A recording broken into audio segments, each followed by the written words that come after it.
Download करें जनमत Haryana app. संयुक्त तौर पर हमारा गठबंधन इस सीट को ऐतिहासिक मतों से जीतने का काम करे, उसका अनुरोध करने आया हूं। मगर साथियों, एक चीज समझने की भी है, जब हम संयुक्त तौर पर जीतने की बात करते हैं तो जिम्मेवारी एक एक साथी की बनती है कि अगले 100 घंटे जो इस प्रचार के बचे हैं, पोलिंग तक के, दिन रात एक कर अपना एक एक वोट कमल का बटन दबाकर गोविंद जी के पक्ष में डालकर इस गठबंधन को और मजबूती देने का काम करें। साथियों, 2 साल आपकी सरकार को प्रदेश में बने होंगे और 2 साल के अंदर चाहे वो ग्रामीण अंचल के विकास की बात हो, किसान की उन्नति की बात हो, गरीब की उन्नति की बात हो, निरंतर आपकी सरकार का प्रयास रहा है कि लगन के साथ, पूरी निष्ठा के साथ काम किया जाए। और आज उसका नतीजा है कि 3 फसलें आ गई, किसान की जीरी का, किसान की गेहूं का, किसान की सरसों का, बाजरे का, दाल का, और तो और इलाहाबाद हल्के में तो मूंगफली भी बोया करते हैं। मूंगफली का भी एमएसपी का एक एक पैसा 72 घंटे में किसान के खाते में देने का काम आपकी सरकार ने किया। साथियों, मुझे वो दिन भी याद है जब किसान के खाते में पैसा देने की बात करी थी तो लोग विरोध किया करते थे, आड़ती विरोध किया करते थे, ये कहा करते थे किसान पैसा नहीं लौटाएगा। मगर आज हरियाणा की पहल को पूरे देश ने अपनाने का काम किया। अपने साथ लगता हुआ राजस्थान है, जीरी खरीदी गई गंगानगर में, हनुमानगढ़ में, खाते में पैसा भेजा गया। और तो और उसका नतीजा देखो कि आज आपकी सरकार ने बाजरे का 3.25 लाख किसानों के खाते में 600 रुपया डीबीटी कर उसकी फसल से पहले उसको उसका मूल देने का काम किया। साथियों, मैं तो इनको कहना चाहूंगा कि आज जब किसान की प्रगति और उन्नति की बात आती है तो हमारी सरकार का पहला संकल्प है कि उस किसान को प्रताड़ित ना होना पड़े। अभी मैं जब आ रहा था आपके गांव से, पहले परचेज सेंटर बना पड़ा है। क्या जरूरत पड़ी? क्या किसान को रात को मंडी में सोना पड़ा?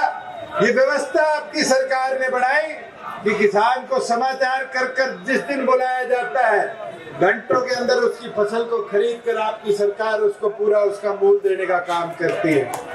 मैं तो साथियों आपको इतना बोलना चाहूंगा कि आज बुढ़ापा पेंशन की बात करें, मुझे याद है जब सरकार बनी लोग 5100 की बात करते थे, पर हमारी सरकार ने 300 दिनों के अंदर बुढ़ापा पेंशन को 2000 से 2500 करने का काम किया।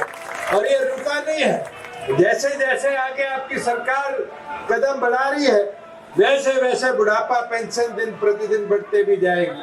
साथियों, आज हम बात करते हैं सड़कों की।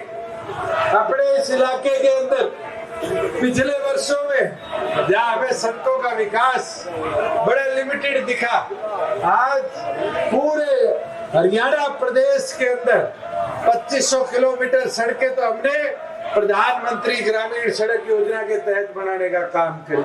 साथियों, लगभग 7000 किलोमीटर जो हमारे गांव की सड़कें वो मार्केटिंग बोर्ड से रिपेयर करवाने का काम किया कि किसान को उसकी मंडी की आहत पूरी तरह सुनिश्चित करी जाए। और तो और बहुत से लोग ये प्रचार करते हैं कि इनने तो धोखा कर दिया, दगा कर दिया। मैं तो एक चीज पूछना चाहूंगा, इलाहाबाद की जनता ने 11,000 वोटों के साथ इंडियन नेशनल लोकदल का एक विधायक बनाकर भेजा था और उस उम्मीद के साथ बनाकर भेजा था कि भाई विधायक जाएगा, प्रचार करेगा, प्रचार कर हमारे विकास की बात करेगा। 2 साल तो मैं विधानसभा में रहा, 9 महीने पहले इस्तीफा दिया था। कोई पूछने वाला हो, जब 5 साल के लिए आपको चुनकर भेजा, 1.25 साल में एक बार इलाहाबाद की बात नहीं करी और इस्तीफा देने के बाद कह दिया जब तक कानून वापिस नहीं होंगे मैं विधानसभा में नहीं जाऊंगा। अब दूसरा रूप सामने आ रहा है, और रूप क्या है कि मुझे विधानसभा में भेजो। आगे छोरे कहने लग गए विधानसभा में भेज दोगे, कानून वापिस लिए फिर इस्तीफा दे देंगे। क्या विधानसभा के लिए इलाहाबाद की जनता इस्तीफा खेलना चाहती है? ये मौका आपके पास है, इस सरकार को मजबूत बनाओ, गोविंद जी को कमल का बटन दबाकर जिताने का काम करो।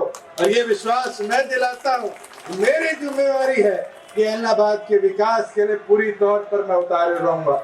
मैं तो एक कहावत जरूर आपको बता सकता हूँ।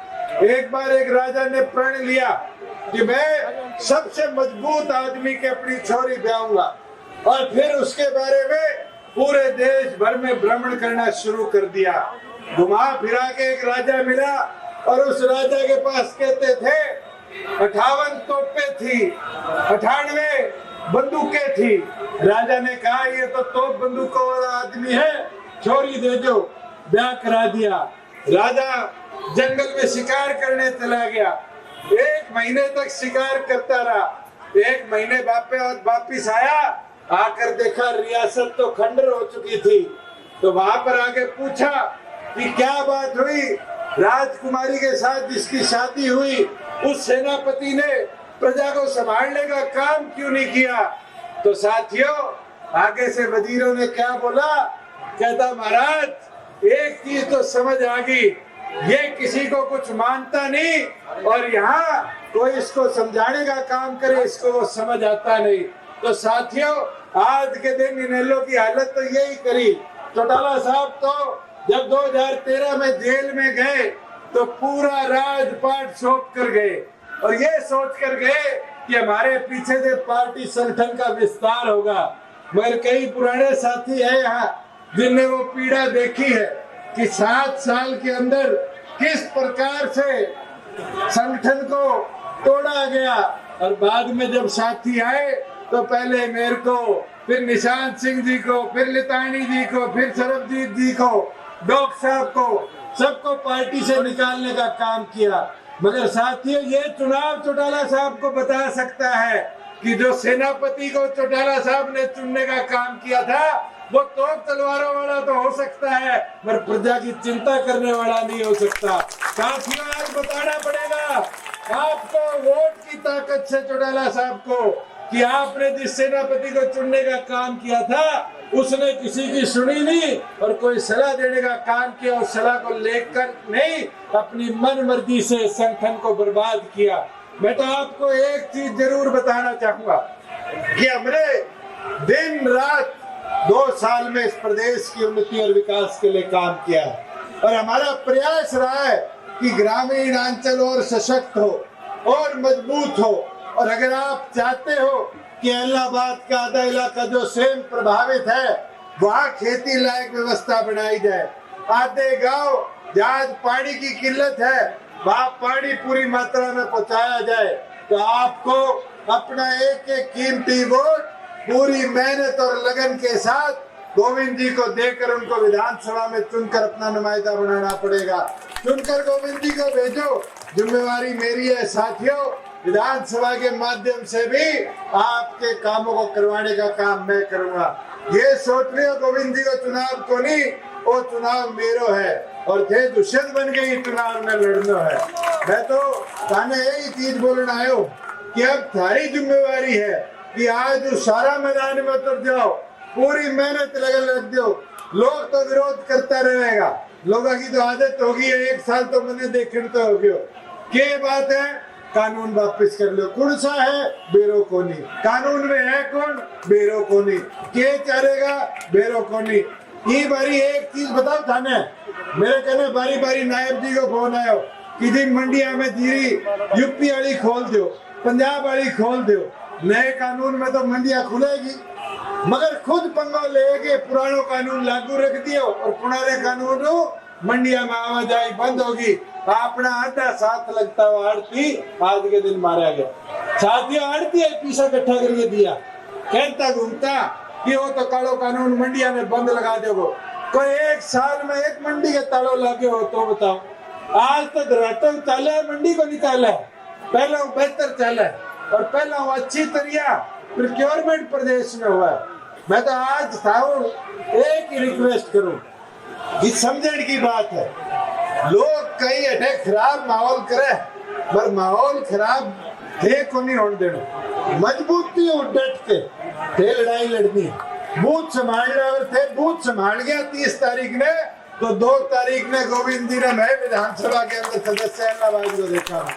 कर दोगे तो नहीं करो, कर दोगे, हाथ ठाके विश्वास दिलाओ, कर दोगे नहीं। मैं तो दोबारा तारो आई अपील करने आयो और एक चीज दोबारा बोल के जाऊं, गोविंद जी को चुनाव को नहीं, मेरा चुनाव है साथियों।